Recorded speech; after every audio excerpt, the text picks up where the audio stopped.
right, welcome everybody. We're super excited to have you here. We're going to get started with our session entitled Lessons Learned from the DET and UNHCR Pilot Partnership in Refugee University Access.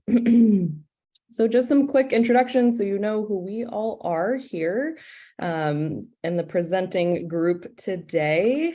So my name is Emma McClevey-Weeder. I am the head of the Access program at the Duolingo English Test, as well as a strategic engagement manager. My background is in university admissions. For about a decade before starting this job at Duolingo, I ran recruitment teams at the University of Puget Sound and Dartmouth College. But one of my big things in working at university campuses and working with international students was, kind of a constant realization of how many barriers are oftentimes put up in front of low-income students, and wanting to be kind of a part of that solution, which, being able to join the Duolingo English Test was a natural next step for me. But I'm going to turn it over to Laura, and then Manal can introduce herself as well before we get started. Hi, everybody. Thank you for joining us, and thanks to this program for inviting us to speak today. My name is Laura Cobb. I am the University Access Advisor for the Duolingo and UNHCR partnership. That means that I work with the students on exploring and then exploring both their interests and their goals, and also their opportunities for admission and financial aid abroad in many different countries, hopefully, and then supporting them in the application process. My background started out in admissions like Emma. I was at Barnard College in New York City in the United States, but then relatively quickly shifted to what we call the other side of the desk, to work on the high school side and the access side of things. And I've been doing that for about 15 years, mostly with so-called high achieving low income, or HALI, students in sub-Saharan Africa, but more recently with refugees from various different countries. Thanks. Thanks, Emma. Thanks, Laura. I just wanted to start out by saying thank you to Lorraine, to Lana, to Camilla, and the whole MIT team that's hosting this, and for the impeccable organization, and also just for convening this every year, which is so impactful and gives so many people a voice on a huge range of topics on this really important issue. So my name is Manal Stilgaitis. I work for the United Nations Refugee Agency, UNHCR. I'm education officer sitting in headquarters, and I oversee higher education. And so that means that we do a lot of work on supporting refugee and displaced youth to transition from secondary education to tertiary, which is, sort of Laura's area of expertise, and then also looking at quality higher education, and then also the transition after higher education into presumably, hopefully, the world of work. So I also want to just remind everybody that this year, in case you're not aware, is the year of the second Global Refugee Forum. And so I would just say that we're super grateful and proud of our partnership with Duolingo.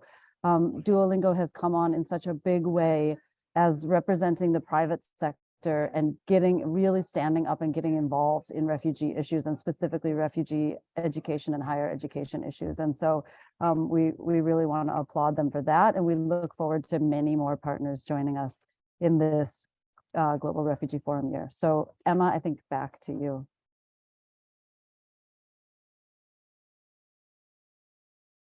Sorry, forgot to unmute. It's not like we've been on Zoom for, 3 years at this point.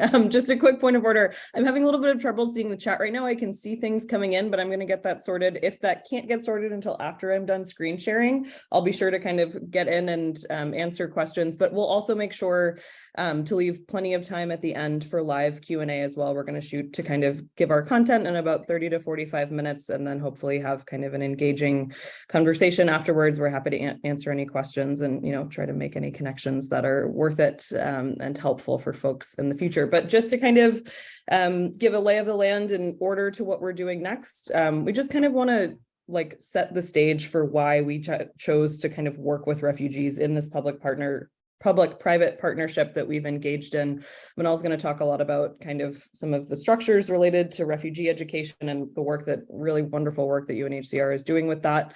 We'll talk a little bit about the launch of this Access Scholars program. This was our first year, so we're coming towards the end of it.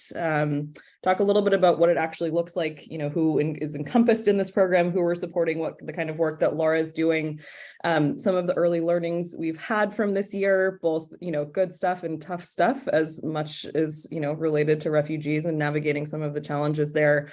Talking a little bit about even beyond the program and the 25 students that we're supporting, how we're looking to kind of increase reach with this and capacity building, set the stage for some of the things that we still don't know yet, right? We know at this point who has university offers and fully funded scholarships, but there's still some kind of tricky pieces to navigate with travel documents and things like that. So we'll talk about that a little bit.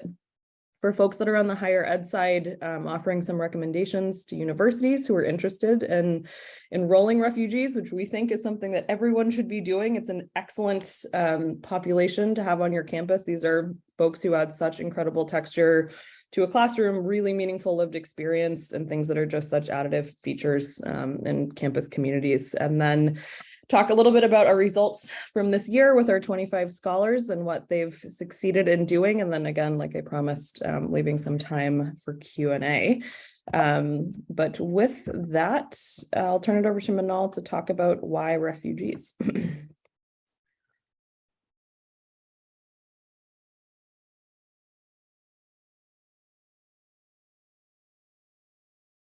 Sorry, Emma, I think you cut out the last minute. I assume you're passing over to me.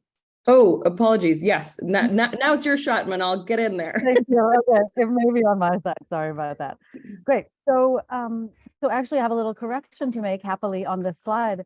When we first started tracking refugee enrollment in higher education in 2019, so relatively recently, we were aware of only 1% of refugee youth who enrolled in higher education. Today, I can happily say that number is 6%. Of young refugees who are enrolled in higher education. And I want to add a caveat to that, which is that the data is very imperfect. Collecting data around refugee enrollment in higher education is incredibly challenging. And in fact, it is something that we've also been working with Duolingo on, trying to, pull expertise from their range of admissions advisors and other folks who have experience in this area. And so this is something that we're going to be working on in the future, and it would invite any of you who are data files to to reach out and get involved, because we're going to be trying to come up with a much more comprehensive way to track refugee enrollment, so that we're able to deliver on the 15 by 30 strategy, which is what I'm going to talk about next. Could I have the next slide then?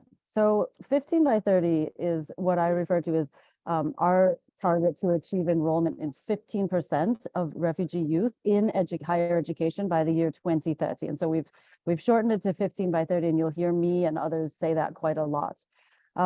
The roadmap is built around a sequence through obvious basic education levels through to tertiary. And you can see here what this graphic shows is that refugee enrollment at all levels is far below what it should be if you look at non-refugee children. So obviously, in most places, what governments and communities are aiming for is 100% enrollment in primary and secondary education.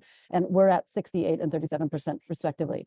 When you get to higher education, the global average amongst non-refugees is 41%. And so you can see we've got a long, long way to go.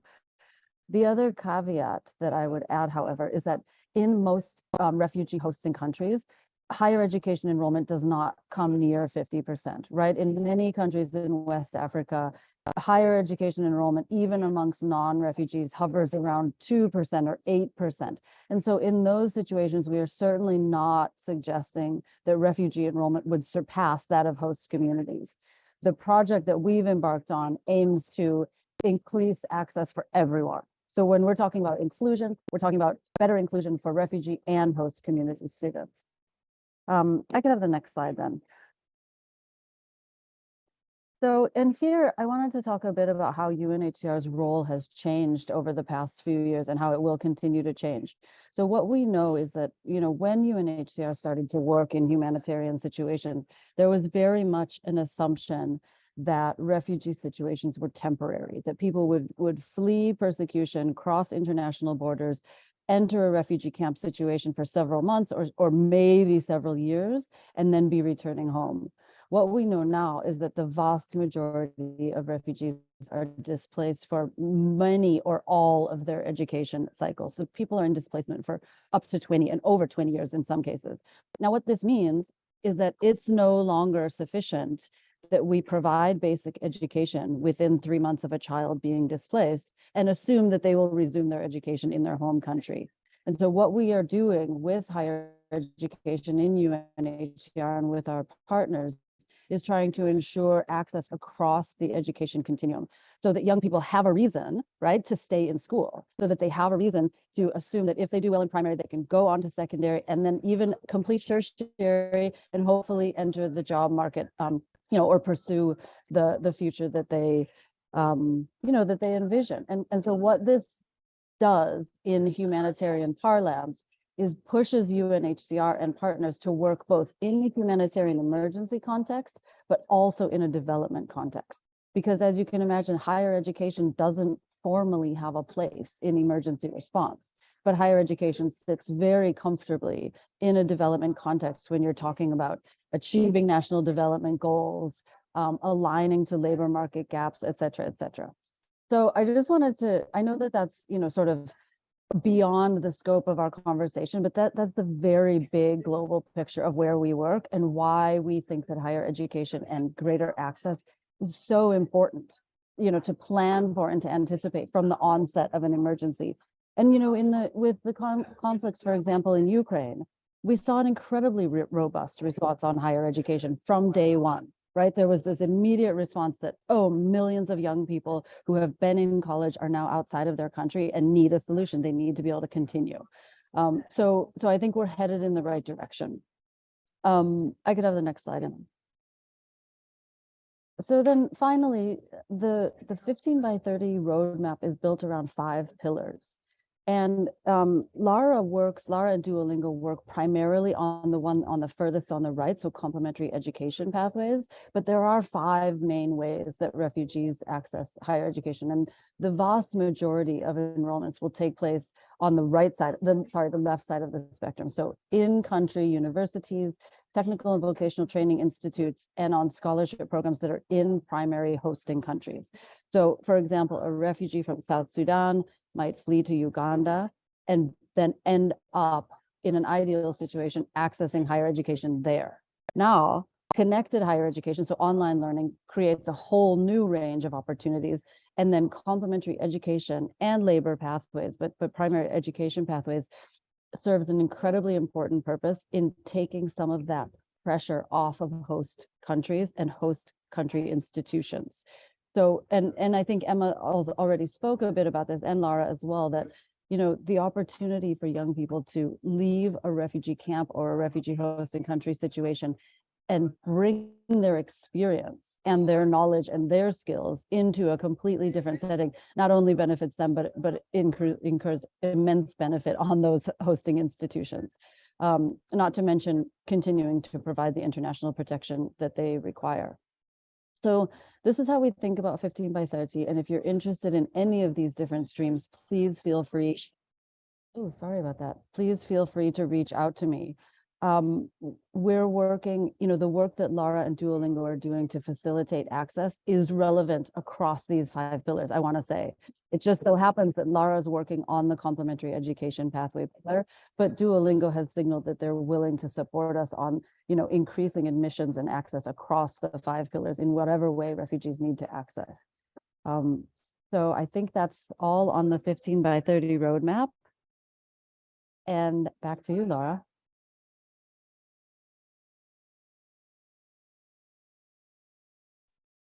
Thank you very much. I think this is actually going to be Emma. Am I right about that? And then I'll come in a bit. I don't Happy want to to cover steal your that. thunder.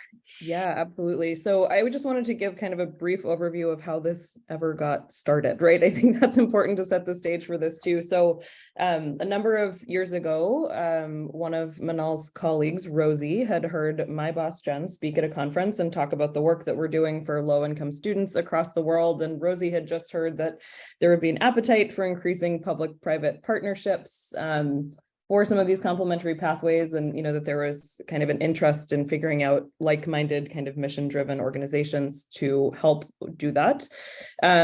So this kind of like nascent conversation ended up burbling up into this great partnership and a full-time person to help guide these students through what's honestly a very, very complicated and convoluted process.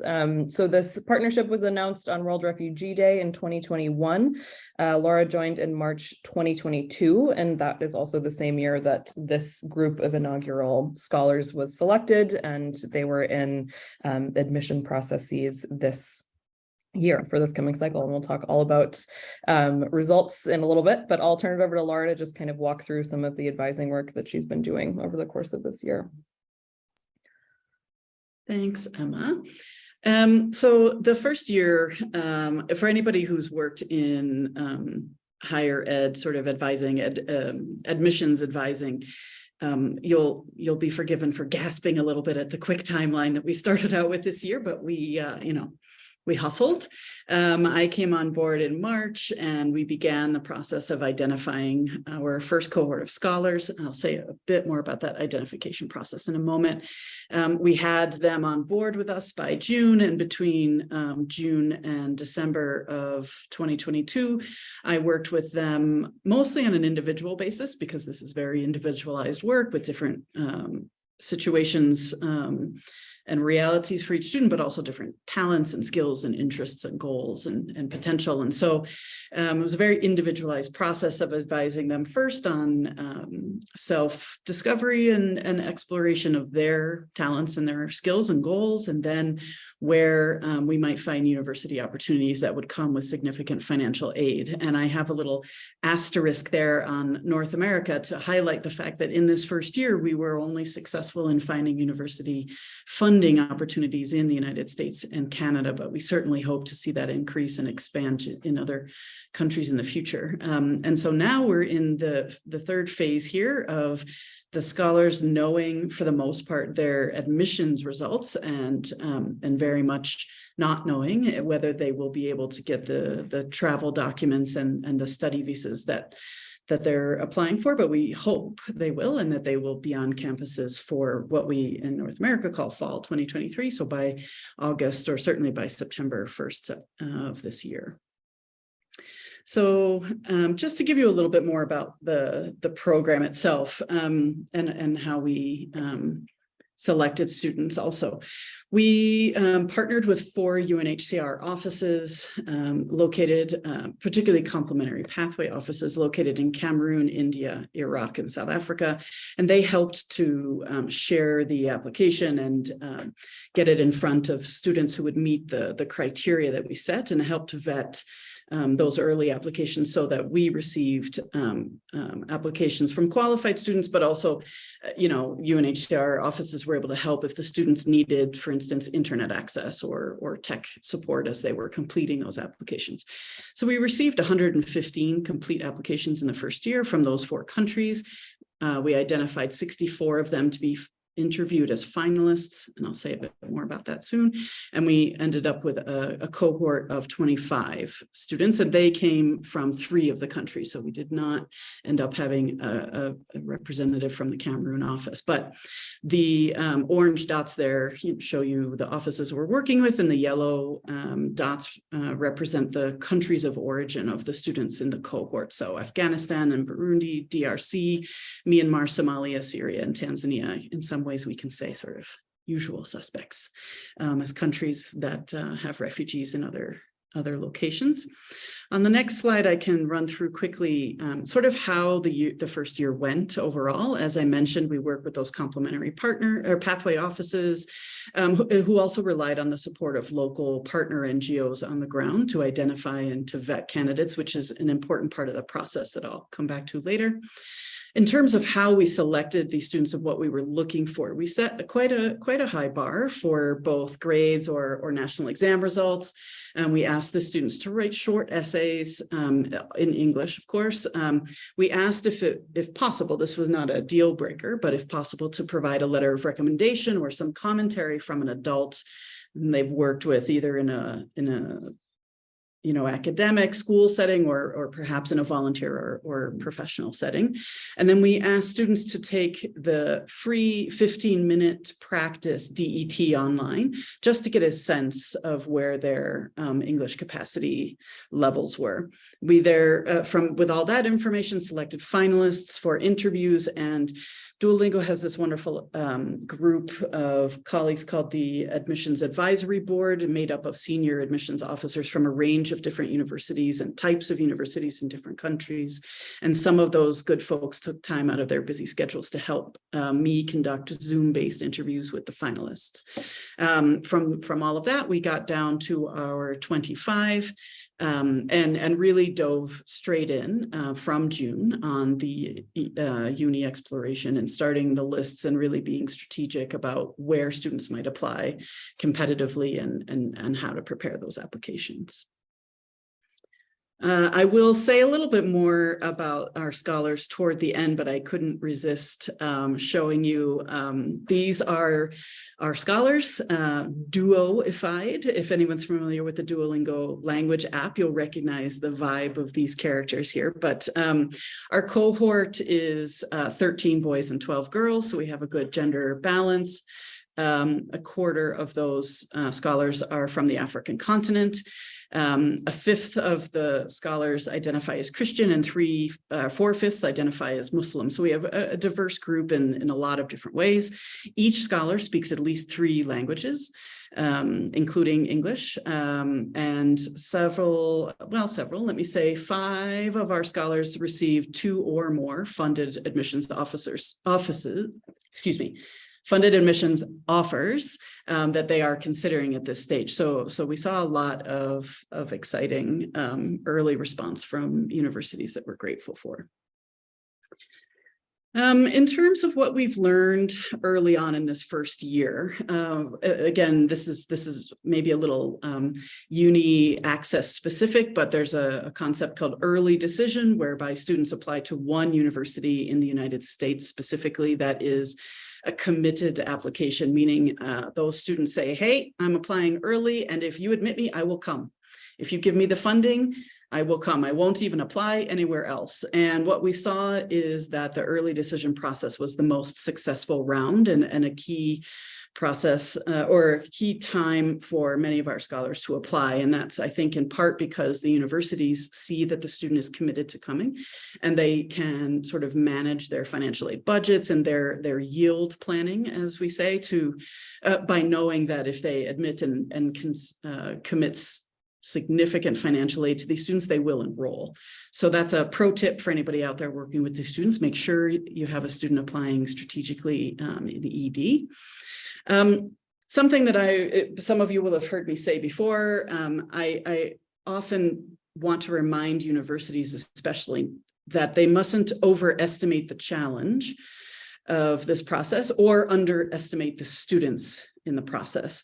I think in many ways, understandably, admissions offices and leaders at universities who are less familiar with the nuances of these programs and of refugee students' lives, they rely on what they see in the media, and they picture people who have just arrived in a country sort of, starry-eyed and confused about how things go, or they imagine people with literally nothing but the clothes on their back, and thereby people who don't have education documents, they don't have their transcripts or their national exam results. And there are tragically many people in those circumstances, but in these kind of conversations, those people are not these people.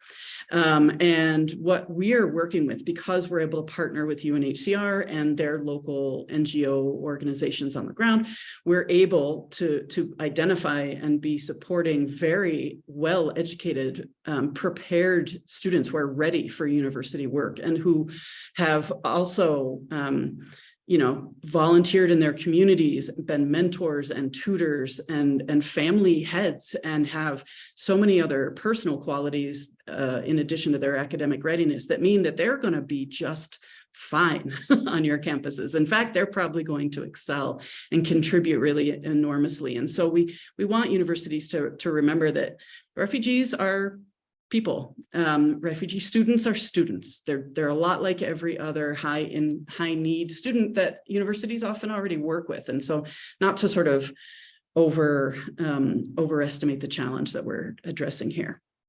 One thing that we did realize is a continuing challenge is the Duolingo English test, which is an English language proficiency test offered by Duolingo. And we can certainly tell you more about that. Some real benefits of the DET are that it's much more affordable than other tests that we're familiar with, like TOEFL or IELTS.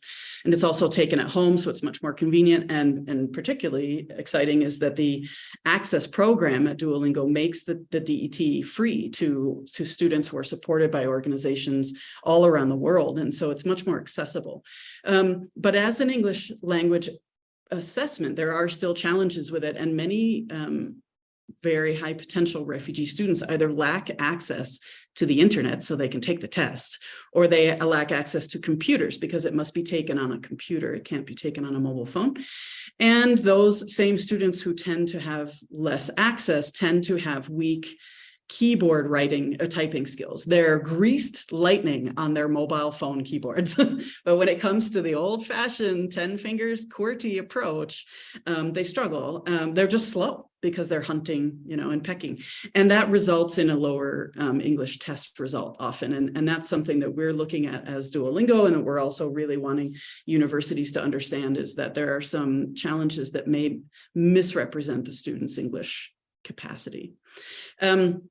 The other big lesson that we've seen, and this won't be a surprise, but I always like to emphasize it, is that teamwork makes the dream work. Collaboration with partner organizations, with other groups that are helping to support the students, between universities who are learning and moving through this process, or collaborating with others who are already further down the road, makes such a huge difference. And so I really encourage everyone to remember to collaborate, ask questions, and build relationships across the desk. Emma, over to you. Manal, do you want to talk about the peer-to-peer solution advisors network first, and then I'll launch into those other two bullets?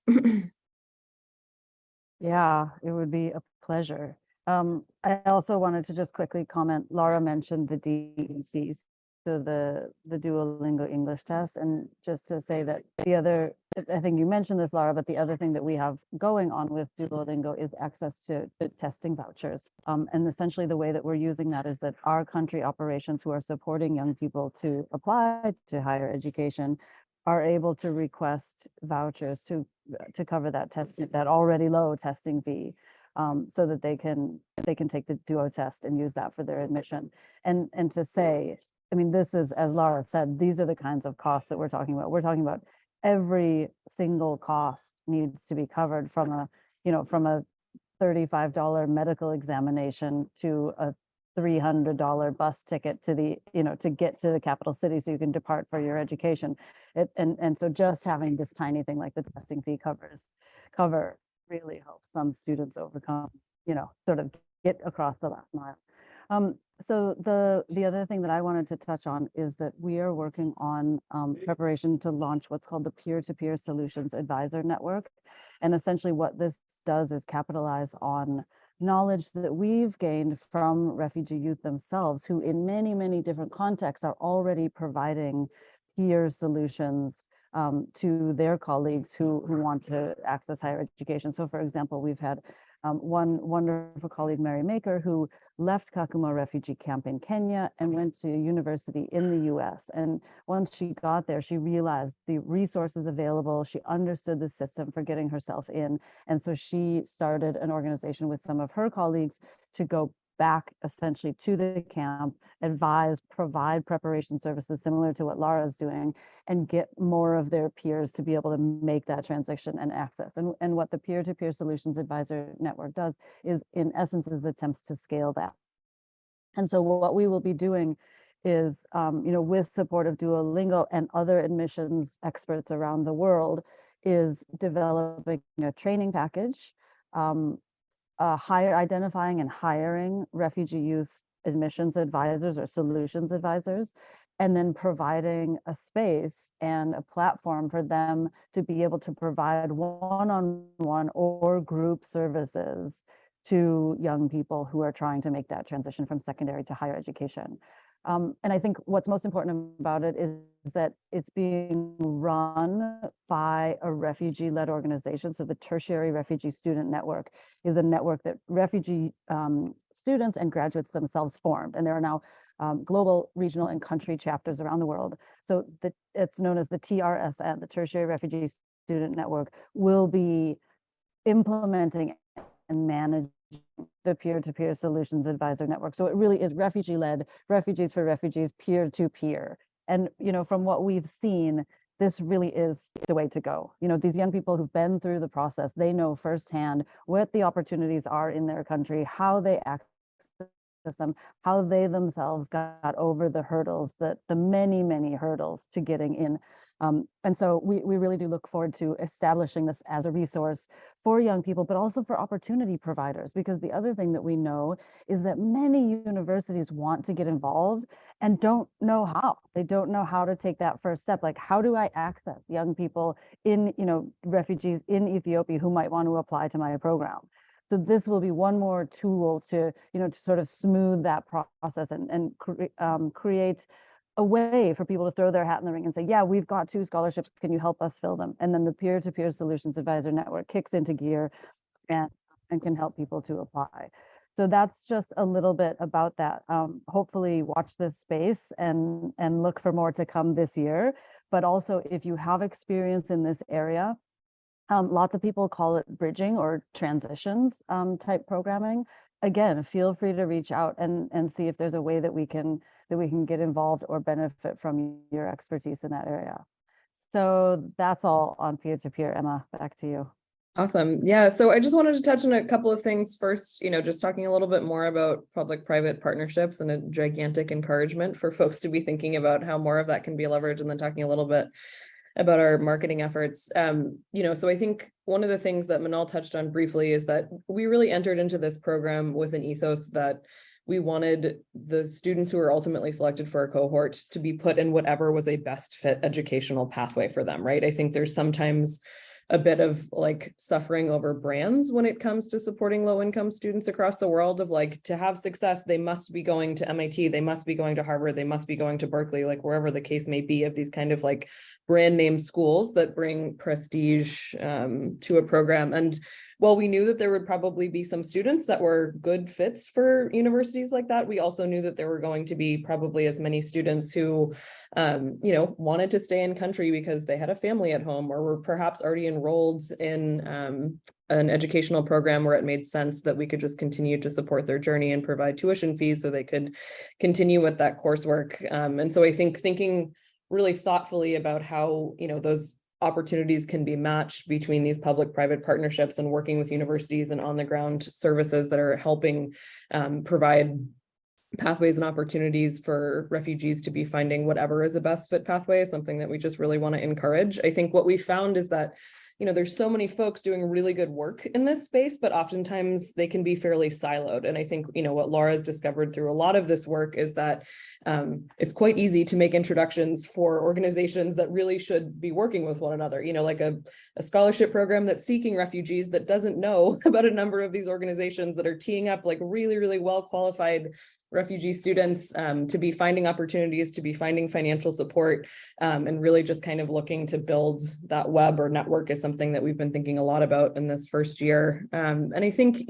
just a real call to action and pushing private service providers, particularly in education spaces, to be doing more for low-income students. I think, the DET was built on the notion that we always wanted to have free tests available for low-income students that needed them, refugees or otherwise. We knew, for those of us, most of my team came from admission spaces in higher education. And there's just a real travesty around what low-income students are asked to pay and do and the hoops that they're asked to jump through to kind of just check the box for some of these basic requirements being made. And so, we've talked a little bit about how we have a pretty extensive access program to put free DETs in the hands of the students that need them, but unfortunately, it's not that widespread, right? A lot of providers are asking for students to pay for test prep materials, don't have, long-standing, widely utilized voucher programs, things like that. And so for those of you working with students, I would continue to make a call to action to push service providers to be more thoughtful about this and to be more philanthropic with it. This is stuff that is very, very easy for service providers to do. It's very easy to remove a paywall. It's very easy to give out vouchers. And it's, I'll get off my soapbox in a minute, but a bit of a disgusting thing that more folks aren't doing things in this space to think about ways that they can provide better access. And one of the things I'll wrap with is just, we've talked a little bit about how this is, this was treated as kind of an inaugural pilot year program. The great news is that it went really, really well. We're super excited to be continuing with this. We're in the throes of selecting our second cohort for this program, which is super, super exciting. But one of the things we're now really trying to do is leverage kind of public knowledge around this. This is important both for kind of university advocacy to make sure universities know that this program exists and that they should be really excited to, enroll students coming out of this program. We also see this as kind of an important thought leadership space. We've learned a lot of things throughout this process of where kind of some of the holes are, where some of the learnings are, where some of the, spaces for advocacy are around kind of refugee pathways to tertiary education. And we're trying really hard to find ways to kind of broadly share that knowledge for other folks that could benefit from some of the learnings that we've had. The other thing, that's important here is that we're still waiting for all of these students who have had amazing offers from universities with fully funded financial aid packages to receive their travel documents. And we also know that publicity around this is important for making sure that embassies know that these are folks that should have no problem getting the necessary travel documents that they need, which in a perfect world would be a piece of cake. But we know, any of us that have worked in this space, that it's not always a piece of cake, but, really trying to make sure there's a fair amount of public material out there and stories about these incredible students that can help put a little pressure on that as well. I'm going to turn it over to Laura to talk about some of the things that we're kind of coming up on now, really, as we speak with our support of these students. Thanks, Emma. Yes, we're still in year one with the first cohort of scholars, even as we are recruiting right now for year two. And I did see a question in the chat about, is the application open? It is not open currently. The form is technically still accepting a response until tomorrow on behalf of one late student, but the application is not open. I can answer more questions about that later as needed. But there are some things we don't know yet. We don't know what's going to happen in the remaining of year one.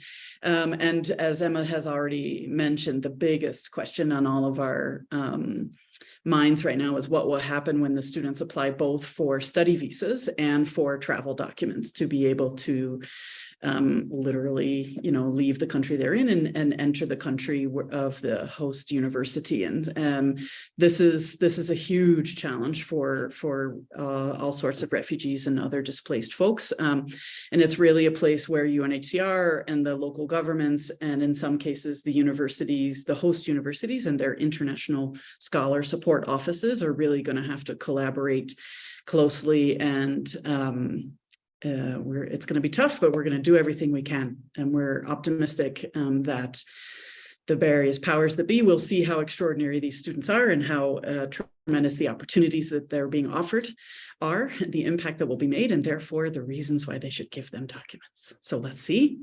Fingers crossed. We also haven't found certainly all the opportunities yet. Work is very much in progress as we explore other universities who are interested in collaborating on this and making spaces and funding and support available for refugee students. As Emma mentioned, there's oodles of money out there in that private sector. let's see who wants to step up and talk about joining us in this, and either, you know, joining our program or making other programs available, and providing more funding for students. Certainly we've seen, especially in the work with South Africa, we've seen that there are oodles of highly qualified students who are in South Africa and have been offered admission in South Africa, but they don't have the money to pay the fees, because in South Africa, refugees are not eligible for any bursaries. And so, or certainly not public bursaries. And so lots of opportunities for other partners to join us and or start their own programs and help fund those students' studies. And certainly we have no idea. We can guess, but we have no idea just how the impact, how big an impact our students will make on their campuses, and the many other refugee students who are getting to campuses through other programs, some of whom are here today, and many others not in the room but still doing their work. We've seen, you know, I can give unending examples, as many of you can, of the impact that students who come from very different backgrounds and experiences and have had really formative experience that grow in them very strong personal qualities that make them equipped to just contribute hugely on and off campus in the communities that host them. A lot of magic is about to happen when these students get to their campuses, and there's lots more where that came from. So we're excited to see what happens, and we hope you'll watch this space with us.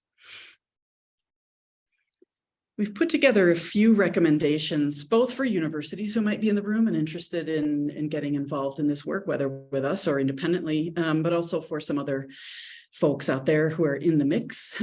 Building partnerships is absolutely key and so impactful. On the university campus, if you're a university who wants to host students in this context and you know, you're getting started, building consensus and developing buy-in from stakeholders across your campus, everybody from the student body to the alumni to donors to corporate partners with your universities, and certainly the different offices that serve students on your campus. When you get a groundswell going, there are great examples, particularly from Canada, Huron University, and also Wilfrid Laurier in Canada, where literally the students on campus helped to create the scholarships that exist today and helped to bring refugees and other displaced students to their communities. So don't underestimate the interest, and do build those partnerships. And also with the organizations who are working with students on the ground, those collaborations, as I mentioned before, can make sure that when you have certain criteria and certain circumstances that you need to meet to find a successful student, then you just let those partners know. They will find you those students, you know, so that collaboration is really impactful. Sharing questions and answers is also a huge help. Many universities are exploring this work and are at different stages of building or running programs. And if you are somewhere in that process and you're not sure what to do, phone a friend, right? Ask in your professional networks, ask at conferences, ask in some of these events, and see what other people are doing. If you're not sure who to ask, that link right there under Ask Us comes to our inbox, and you can always ask us for advice, and maybe we can help connect you to someone. And then there's a real groundswell happening right now, which is very exciting. And there's a wave that you want to ride. So I have just a few here, and Manal is going to share several more on the next slide. But there are big things happening with the President's Alliance here in the United States. The newly launching Welcome Corps, obviously the 15 by 30 campaign, which is quite global. ECAR stands for Every Campus a Refuge. And I'm going to roll right over to the next slide so that Manal can take it from here. But these are organizations that are doing the work, that have the answers, that have the students who can collaborate with you and build something strong. So really get in there and take advantage of the strike while the iron's hot. Let me get one more cheesy metaphor in there for you. Thanks, Laura. So I just wanted to make sure these don't necessarily speak directly to the work that we're doing with Duolingo, but it is directly linked to everything having to do with 15 by 30. So The Global Refugee Tertiary Education Task Team is our global coordination group for everything about refugee higher education. So if you're interested in getting involved, receiving the newsletter, joining, we have about 3 calls per year, and there are many people on it, but it's a chance to get caught up on issues, see where the trajectories are going. It's often where we connect if there's, I hate to say it, if there's a crisis emerging. So please feel free to access us through those emails, and you can get added to the mailing list. The Tertiary Refugee Student Network that I already alluded to, I'm sorry, I don't have the link there, I'll drop it into the chat. The Connected Learning in Crisis Consortium, again, is sort of a global coordinating body for partners that are working primarily in the online or digital education space for higher education. And I would encourage you to learn more. There's a lot of exciting work going on by those partners in many, many different corners of the world where refugees are. The Global Task Force on Third Country Education Pathways deals directly with this issue of what Laura's talking about, refugees in a hosting country accessing a pathway with funding and getting the proper travel documents and being able to move to a third country. So this task force is the umbrella of organizations and partners doing that work. And again, you can find more information on the webpage. And then finally, as I said, the Global Refugee Forum takes place this year. It is responsible for delivering or actioning the commitments outlined in the Global Compact on Refugees. So there's lots of jargon and lots of things to dig into if you look at the GRF or the GCR web pages at unhcr.org. But to say the Global Refugee Forum actually is a really interesting event in that, I think the first year we probably had almost 4,000 people there. And it was the first time that the global community came together around refugee issues. I can say that literally it was the first moment where there really was an opportunity for individuals, stakeholders, organizations, academic institutions from all across the spectrum of involvement to throw their hat in and say, this is what we're doing for refugees. This is what we want to do. We want to form new partnerships. We intend to deliver on this over the next 4 years, what have you. And I would say, since I imagine many of us in the room are invested in refugee higher education, one of the things that we're very, very interested to see more of are partner nations that are primary refugee hosting countries and in not necessarily refugee hosting countries, so often in third countries. So even if your institution is not able to provide the kind of scholarship that Lara is looking for, your institution can figure out ways to partner with and support higher education institutions that are already hosting, tens, if not hundreds of refugee youth in places like the Democratic Republic of Congo, like Zambia, like Malaysia, etc. So please, again, feel free to reach out to us. My email is at the top there, Manal. Thanks.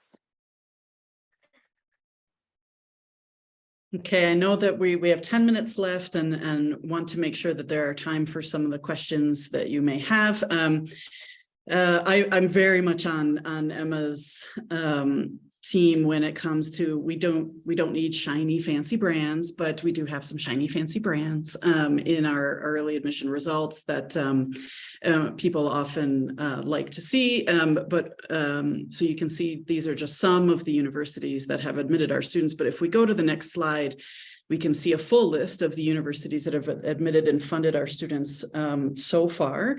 We are still waiting for scholarship results from York University in Canada and Queen's.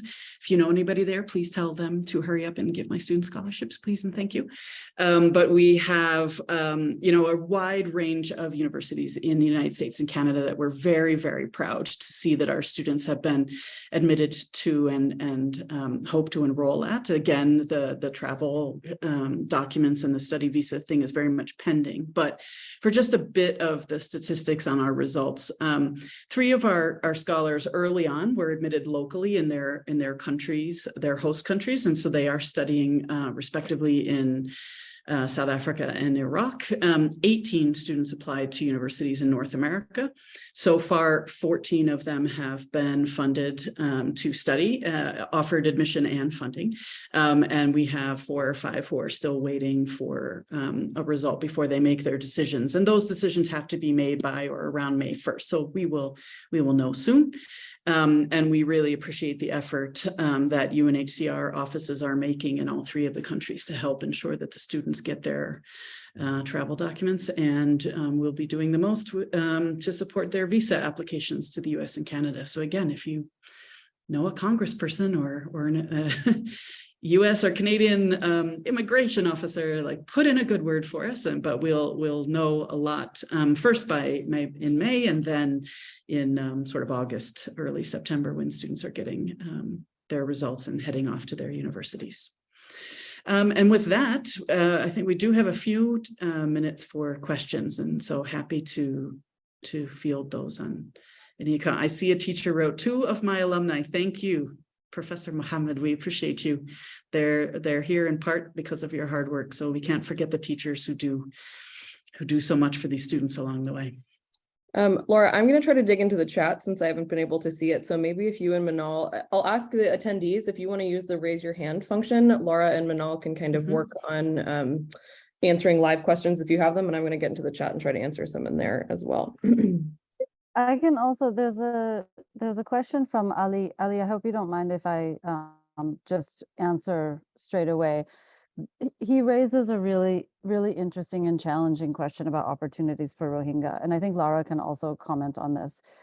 But so where we are at in terms of education for Rohingya refugees, particularly in Bangladesh, is that, I mean, as you know much better than I do, it's an extremely challenging context. I mean, there's so many restrictions on access to education that when we think about secondary to tertiary transition, I mean, right, that's not even our primary concern at this moment, because access to and completion of quality secondary education right now is the major gap. That said, we are seeing some opportunities. So I have to say, while my primary distraction is around creating access in hosting countries such as Bangladesh, India, etc., but you know, the big challenge is Bangladesh. There are opportunities for education pathways is opening up. So there are stakeholders showing interest in creating pathways for Rohingya refugees who are qualified to access that kind of third country opportunity that Lara is talking about. But as for in-country opportunities, it's a slow process of policy work, essentially advocacy work that you probably know very well, Ali, with government and other stakeholders on the ground. But Lara, I don't know if you want to come in on that. You've said, yeah, it's extremely challenging. We are certainly in the context of the Rohingya scholars. There are 3 Rohingya scholars in this first cohort, and likely to be others in the second cohort. And we are very, very anxious about what will happen regarding their documents and whether they can receive visas and exit visas from India in this case and travel. But we are going to do absolutely everything we can, and working really closely with UNHCR and the embassies to facilitate. So we have 2 hands up here on the screen. I think we can go in order as they look on my screen. Mikal, do you want to? There he is. Okay. Hello, everybody. Thank you very much. It was very informative discussions today. And well, first, let me start with intro. I have some couple of questions. First, let me start introducing myself. My name is Mikal. I'm a refugee living in Ethiopia. So, yes, to skip on my questions is, firstly, you've been talking on the previous slides is like about DET agreement accessibility. So, when we say DET agreement accessibility, is like, does it concern, for example, all the refugees or especially living, for example, in Ethiopia, other maybe Afghanistan, or it's just it's based on the specific countries you've been mentioning where there are the alumni? And my second question is the current columns. You said Cameroon and the other 3 countries. And my Mhm. next question is also when you were speaking about the private and the public partnership. So one of my concern is how can you bridge refugees? For example, it's just I will mention, since I'm based from Ethiopia. So we to be involved, how can there be a bridge for the accessibility on this public partnerships? And also you've been talking about how the opportunities lie as well. So I'm being interested on, for example, if there is a funding, or a funding partner. So how can you make them, or how can they be very much interested, or what should be the criteria would be so as the opportunities will grow, or it will lie to some growth. And my first question will be, Mikal, we don't have much time. okay.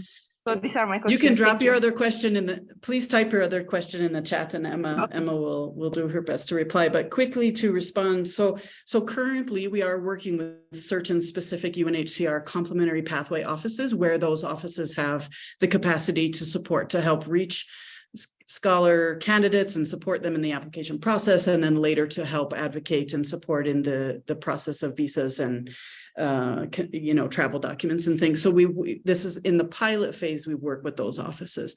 We're very keen to expand that and work with other offices, and potentially work with non-UNHCR offices in the recruitment side, and maybe partner more heavily with UNHCR on the side of the documents, but help like connect other NGOs and refugee serving and refugee-led organizations that can help us reach other students. But in this small pilot phase, we've had to start small, and where there has been capacity, and we'll be exploring, and inshallah we'll be expanding in coming terms. So for now, that's why the geographic locations. And in terms, I think of, and Emma can chime in from the marketing side, but certainly I think one of the things that we can do as both Duolingo and UNHCR is spread the word and make sure everybody possible hears about this program, so that they see the strength of the students, the impact the students are having on the campuses, the successes.